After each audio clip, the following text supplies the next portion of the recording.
दिलीप और सुधांशु नाम के दो भाई थे। दिलीप की शादी कावेरी के साथ हुई और सुधांशु की शादी माया के साथ। शादी के बाद दोनों भाई अपनी अपनी पत्नी के साथ खुशी खुशी रहा करते थे।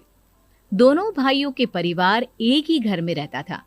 साथ में खाना, साथ में घूमना, कुल मिलाकर दोनों भाइयों का परिवार खुशहाल परिवार था। कुछ सालों के बाद दिलीप की पत्नी कावेरी को एक बेटा हुआ। भैया, आज मैं बहुत खुश हूँ। चाचा बन गया हूँ मैं। हाँ भाई साहब, इस बच्चे के घर में आने से तो रौनक आ गई है। मैं सबको बताऊंगी कि मैं तो चाची बन गई हूँ, चाची। तुम दोनों कितने अच्छे हो।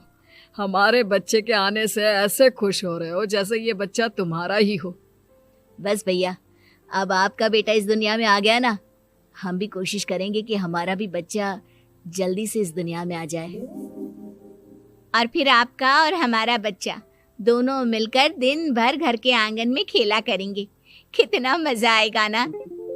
सच कहती हूँ माया, मैं भी उसी दिन का इंतजार कर रही हूँ जब तुम्हारी भी गोद भर जाएगी और मेरे बेटे को एक छोटा भाई या बहन मिल जाएगी। 1 साल बीत जाता है। दिलीप और कावेरी का बेटा अब 1 साल का हो चुका था, लेकिन सुधांशु और माया की कोई औलाद नहीं होती। माया, लगता है कि हमारी जिंदगी में बच्चे का सुख ही नहीं है। ऐसा क्यों कहते हैं? दिलीप भाई साहब का बेटा भी तो हमारा ही बेटा है ना।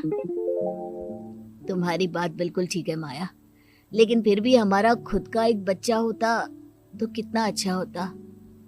हाँ, कावेरी भाभी भी हमेशा कहती हैं उन्हें अपने बेटे के लिए एक छोटा भाई या बहन चाहिए। लेकिन देखिए ना, हमारी तो किस्मत ही कितनी खराब है। हमारे तो सारे ट्रीटमेंट भी फेल हो चुके हैं। डॉक्टर ने भी साफ साफ कह दिया है कि तुम कभी माँ नहीं बन सकती। वही तो सुधांशु, बहुत बुरी किस्मत है हमारी। लेकिन माया, हम अपनी किस्मत को इतना क्यों कोस रहे हैं? हम दिलीप भाई साहब के बेटे को अपने बेटे की तरह ही प्यार कर सकते हैं ना। हाँ जी, बिल्कुल सच कहा। मैं भी वैसा कर सकती हूँ। चाची हूँ, उसे छोटी माँ का प्यार नहीं दूंगी क्या? कुछ दिनों के बाद दिलीप का एक दोस्त दिलीप से मिलने के लिए आता है। अरे क्या बात है दिलीप, बधाई हो बधाई। और घर तो काफी बड़ा है तुम्हारा। वैसे तुमने अपने बेटे के बारे में क्या सोचा है?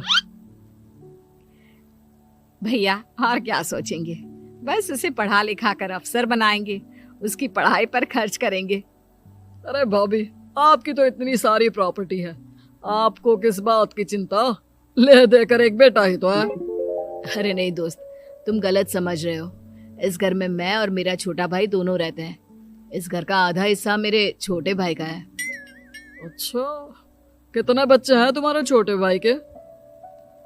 भैया, उनके साथ ना कुछ प्रॉब्लम है। मेरी देवरानी कभी माँ नहीं बन सकती। अरे फिर किस बात की चिंता? अरे मैं तो कहता हूँ अपने बेटे के भविष्य के बारे में सोचिए ही मत। बस ये घर उसके नाम करवा दीजिए। देखिए, आपके भाई का भी कोई बच्चा नहीं है तो सब कुछ आपके बेटे को ही मिलना चाहिए।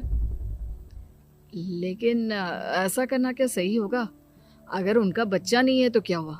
ये घर आधा उनका है, उनकी जो मर्जी है वो करे। अरे कैसी बात करते हो? उनकी कोई औलाद नहीं है, वो क्या करेंगे प्रॉपर्टी अपने नाम रखकर? हाँ, वैसे भाई साहब आपकी बात तो बिल्कुल सही है। अब जो कुछ भी है वो हमारे बेटे का ही तो है। आखिर वही तो इस घर के वंश को आगे बढ़ाएगा। मैं कल ही देवर जी से बात करती हूँ। अगले दिन सुधांशु और माया, इधर आओ। तुम दोनों से एक बहुत जरूरी बात करनी है मुझे। बताइए ना भाभी, क्या बात है? आपको कहीं जाना है तो आप अपने बेटे को मेरे पास छोड़कर जाइए। मैं ही पूरा दिन रख लूंगी उसे। अरे नहीं माया, वो तो मुझे पता है।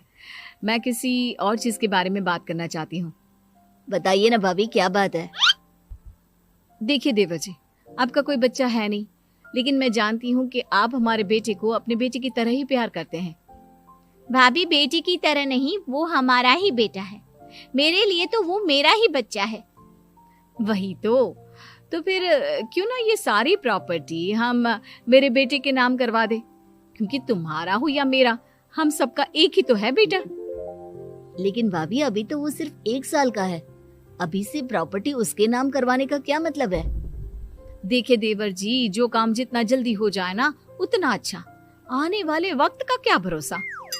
भाभी भरोसा क्यों नहीं, हम तो हमेशा आपके बेटे को माँ बाप की तरह ही प्यार करेंगे। हाँ, लेकिन फिर भी मैं चाहती हूँ कि ये सारी प्रॉपर्टी मेरे बेटे के नाम हो जाए। अब मुझे नहीं लगता तुम दोनों को इसमें कोई भी परेशानी होगी, है ना? भाभी वैसे तो आप जो कह रही हैं वो बहुत जल्दबाजी है, लेकिन फिर भी अगर आपको ऐसा लगता है तो ठीक है, कल ही प्रॉपर्टी के पेपर बनवा लीजिए, मैं और माया उस पर साइन कर देंगे। इस तरह से अगले दिन प्रॉपर्टी के पेपर बनवाकर सारी प्रॉपर्टी दिलीप और कावेरी के बेटे के नाम पर करवा दी जाती है। कुछ दिनों के बाद सुधांशु, सुबह सुबह ये कौन लोग आ गए हैं तुम्हारे घर पर?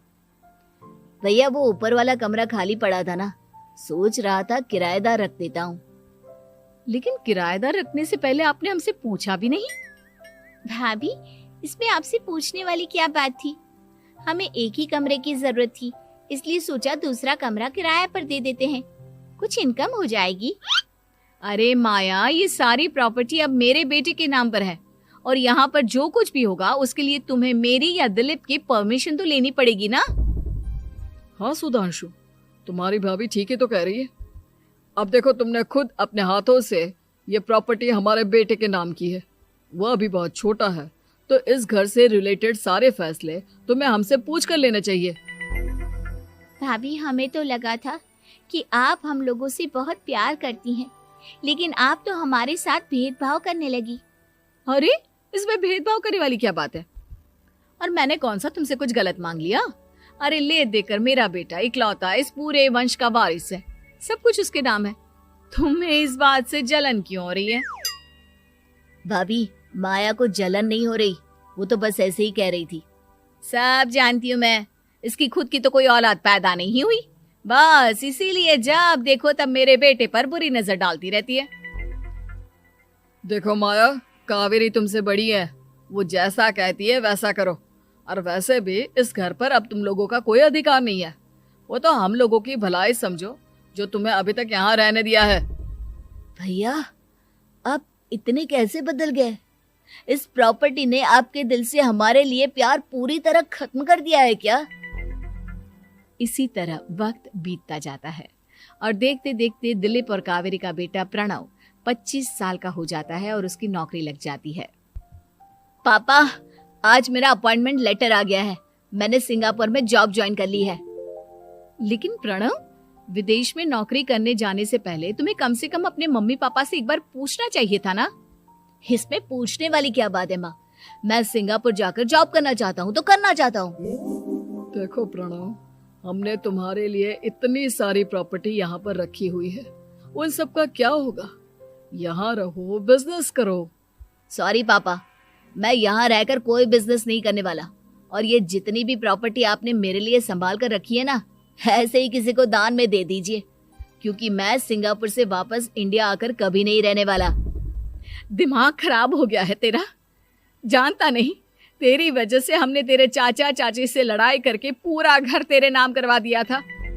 हाँ तो ऐसा करने से पहले आपको सोचना चाहिए था ना।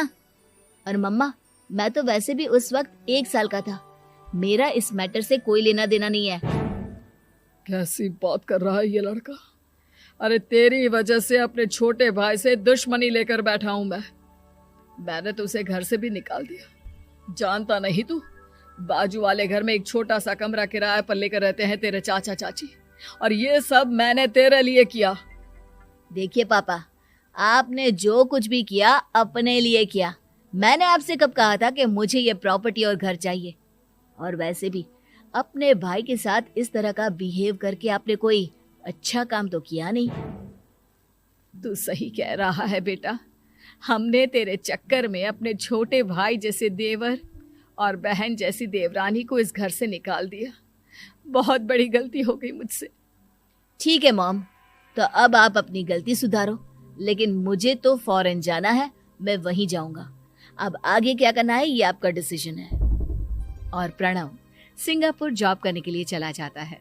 कुछ दिनों के बाद जब दिलीप और कावेरी को अपनी गलती का एहसास होता है तो वो सुधांशु के घर पहुंचती है।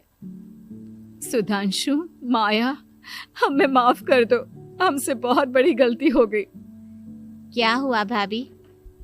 आज इतने सालों के बाद अब हम गरीब लोगों के घर क्या करने आई हैं? भाभी, हमने तो खुशी खुशी अपने भतीजे को सब कुछ दे दिया, अब हमारे पास कुछ भी नहीं बचा है।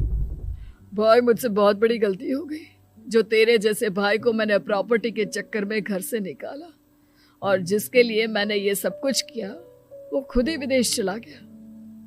भैया भाभी, जिस बेटे के लिए आपने हम लोगों को इतनी तकलीफ दी, आपस के प्यार को बिगाड़ा, जब वही आपसे दूर चला गया तो आपको इस बात का एहसास हुआ। लेकिन माफ कीजिए, अब हम आपके साथ रहने के लिए उस घर में नहीं आ सकते। नहीं नहीं माया, ऐसा मत कहो, मुझसे बहुत बड़ी गलती हो गई, प्लीज वापस चलो, मैं वो घर फिर से तुम्हारे नाम कर देती हूँ। भाभी, मैं उस घर का क्या करूंगी? किसके लिए? मेरा कोई बच्चा नहीं, मैं तो बस जिंदगी भर आप लोगों के साथ प्यार से रहना चाहती थी, प्रणव को अपने बेटे की तरह प्यार करना चाहती थी, लेकिन आपने मुझसे वो अधिकार छीन लिया।